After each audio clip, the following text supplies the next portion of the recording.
Permasalahan yang dipermasalahkan oleh anak-anak sekarang di ospek kan menurut gue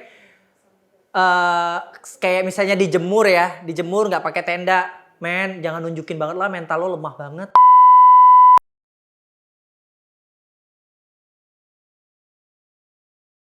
Oh, gitu.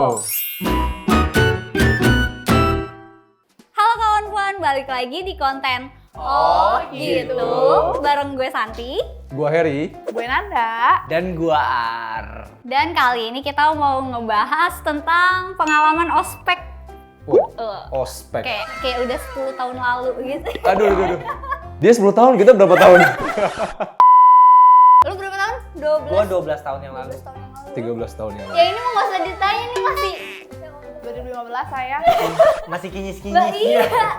Kakak-kakak tingkat ya. Tapi berarti lo masih ngerasain ospek offline ya?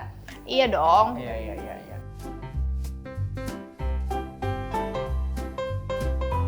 Kayaknya gue gak seribet itu sih, cuman memang lumayan ketat dan bawanya ya masih simpel-simpel, bawa tas dari apa ya itu ya, pokoknya bukan tas beneran gitu deh, tas dari karung gitu kali ya, terus gue lupa lagi.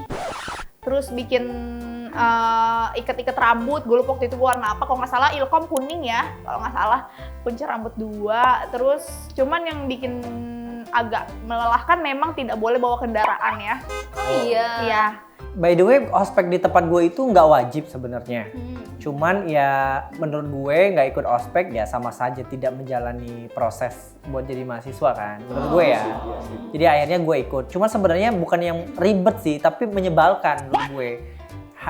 Ada salah satu requirement dari alat-alat yang harus dibawa di saat ospek itu adalah produk sponsor. Yang menurut gue itu tuh nggak enak. Gitu. Gue mau nyebut produknya gak sih? Pokoknya produk madu gitu lah, minuman madu yang gue tuh gak suka gitu. Dan kita tuh harus dipaksa beli. Usut punya usut, setelah gue jadi panitia ospek tahun selanjutnya, ternyata itu sponsor. Jadi sponsor dari produk itu mewajibkan requirement-nya anak-anak mahasiswanya, anak Bawa mahasiswa itu. barunya tuh bawa produk itu gitu. Wah, cuan banget ya sponsornya. Gue pengen mikir, dikasih berapa sih nih yang ini produk gitu. Gede sih. Ini pasti gede. Gede. Kalau lu gimana, Kak? Wah, gua tuh agak menyebalkan sih sebenarnya. Tapi gimana ya, di sisi lain asik sebenarnya. Karena gua kan jurusan seni rupa dulu. Itu konsep waktu gua ospek adalah dugem niru, dunia gemerlap seni rupa baru. Oh, Jadi pikir gua literally suruh gue bikin properti yang apa tuh namanya, bola disco, disco. digantungin, terus sama sepatu diwarnain, baju semua harus dilukis. Gue Harus bikin, nyeni lah ya, wah nyeni nyeni ya. banget. Pakai apa? CD kaset itu gue harus diikat tuh di sepatu kayak gitu. Udah kayak orang gila, beneran. Dan nggak boleh kelihatan cakep. Oh, Gue berangkat dari rumah jam 3 pagi, diwajibin naik bis, dan itu gue harus videoin, harus ada bukti. Ketahuan diantar itu gue bisa dihukum, parah hukumannya. Makanan ya sorry ya, yang diludahin sama senior. ya. Wah kacau banget, seni rupa tuh gila banget.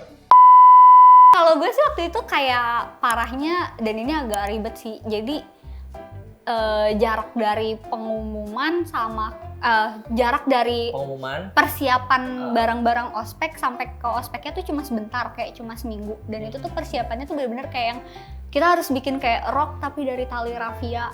Terus kayak bikin Koteka ya konsepnya. iya persis kayak gitu. Terus dibikin apa, gelang kaki juga dari tali rafia, terus ditambahin kerincingan yang kayak gitu. Tas dari karung kayak gembel banget. Jadi kalau lari ketahuan kemana Iya, larinya. kayaknya emang itu tuh Mana dia? jualannya. Menarik ya. Menarik.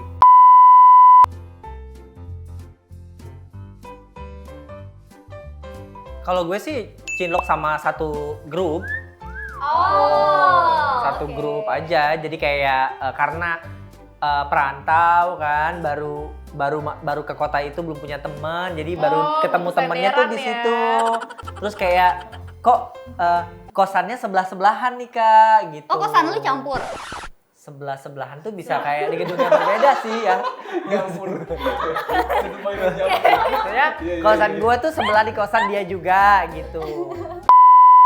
Karena itu akhirnya kayak sempet crush gitu, kayak yang apa namanya, jemput, anter gitu. Habis itu di awal-awal semester kuliah bareng. Ada yang bawa lebih bagus. Iya. Gue ketikung deh gitu. Berarti manfaatin doang. Semoga tuh orang denger dan nonton ya.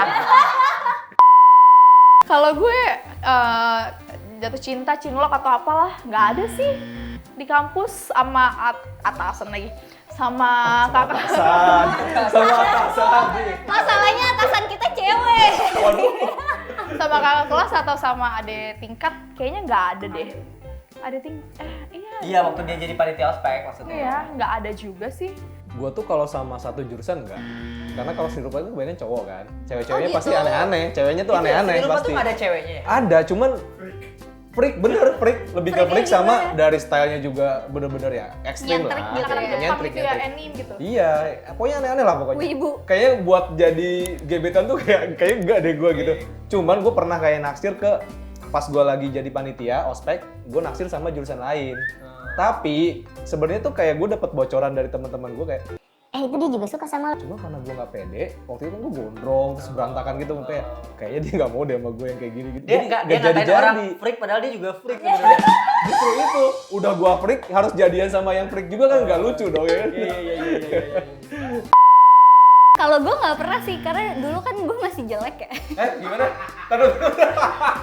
Gimana nih? Lu di Ada punya dirinya masih jelek. Ada orang ngaku kalau dulu dia masih jelek. Santi emang doang orangnya. Jadi dulu tuh gue kayak yang bener-bener dekil gitu loh. Karena gue waktu zaman SMA gue ikut Mapala kan. Jadi kayak gesem, kurang ajar. dia ngomong lagi. Dia kayak gesem terus warna kulitnya nggak rata yang kayak gitu loh. Cuma kalau masalah kayak jerawat gitu-gitu sih enggak ya. Oke. Gesem nggak rata. Gradasi. Mukanya gradasian. Mukanya gradasian. Nih ya gue tunjukin ya foto gue ya. Kok gue deg-degan, pengen tahu gue semua sebeda apa gitu, ini seberubah apa gitu. Oh iya. Wah serius, Oh iya lagi. beda banget sumpah.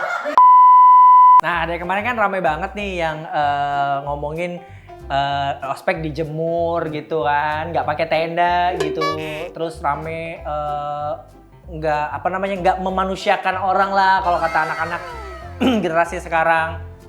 Menurut lo gimana sih idealnya ospek itu seperti apa sih, Her, menurut lo? Menurut gua mungkin kalau anak-anak sekarang kan agak beda ya, secara mental, secara pergaulan dan secara persepsi juga beda. Menurut gua ospek mungkin masih ada, cuman kayak hal-hal yang agak-agak ekstrimnya itu mungkin agak dihilangkan, lebih ke arah kreatif sih, kreativitas Setuju. kayak gitu kalau gua. Setuju. Oke. Kalau lo gimana, San? Gue setuju sih lebih kayak ke arah pengenalan jurusannya tuh kayak gimana. Terus kalau misal dulu di jurusan gue itu ada pembagian konsentrasi. Mungkin kayak gitu bisa lebih dijelasin lagi kalau misalkan yang ngambil ini nanti arah jenjang karirnya kemana gitu-gitu sih lebih diarahin. Lo, Nan? Gue setuju sih. Dihilangkan yang seperti mempertindas ya, Memperbudak. budak nggak juga, tapi kayak menindas adik tingkat gitu loh. Jadi kayak mendingan ya lu perkenalan kampus aja, kayak kan kampus luas ya. Iya. Lu kalau kuliah baru masuk kuliah kan lu pengen banget tahu ini ada ruangan apa, ini gunanya buat apa, terus ini dosen siapa dan lain-lain. Menurut gue lebih ke situ aja sih. Kalau gue sih gini ya, permasalahan yang dipermasalahkan oleh anak-anak sekarang di ospek kan menurut gue kayak misalnya dijemur nggak pakai tenda, men, jangan nunjukin banget lah mental lo lemah banget. Bener sih. Gue bukan mendukung pembulian atau penindasan sebenarnya. Ya hal-hal yang kayak gitu mungkin tidak patut lah mungkin diteruskan atau apa. Tapi as long menurut gue tidak merugikan. Terus kemudian ya gue sekali lagi bilang jangan nunjukin deh mental lo terlalu lemah gitu. Kesian sama generasi setelah lo. Selama kita kuliah kan ada macem-macem beasiswa ya.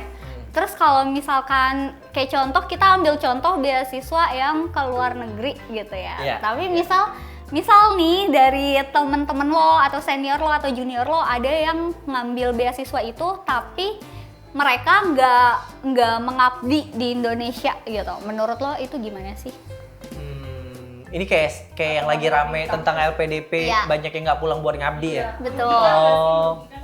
Kalau gue sih jujur di satu sisi itu merugikan negara ya. Satu merugikan negara. Kedua seperti halnya tidak tahu diri ya. Udah dibayarin tapi lo nggak mau bayar konsekuensinya gitu. Ya tinggal sebenarnya gampang sih. Ketika misalnya ada penalti, lo bayar penaltinya. Kalau nggak lo bayar penalti sama aja lo lari dari tanggung jawab sebenarnya. Cuman penyelenggara beasiswa atau penyelenggara beasiswa harusnya koreksi kenapa hal-hal yang seperti itu bisa terjadi.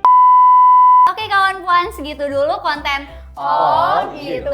Kali ini jangan lupa like, comment, subscribe, dan share sebanyak-banyaknya. See you di next konten. Bye-bye. Bye. Jangan lupa ospek. Iya.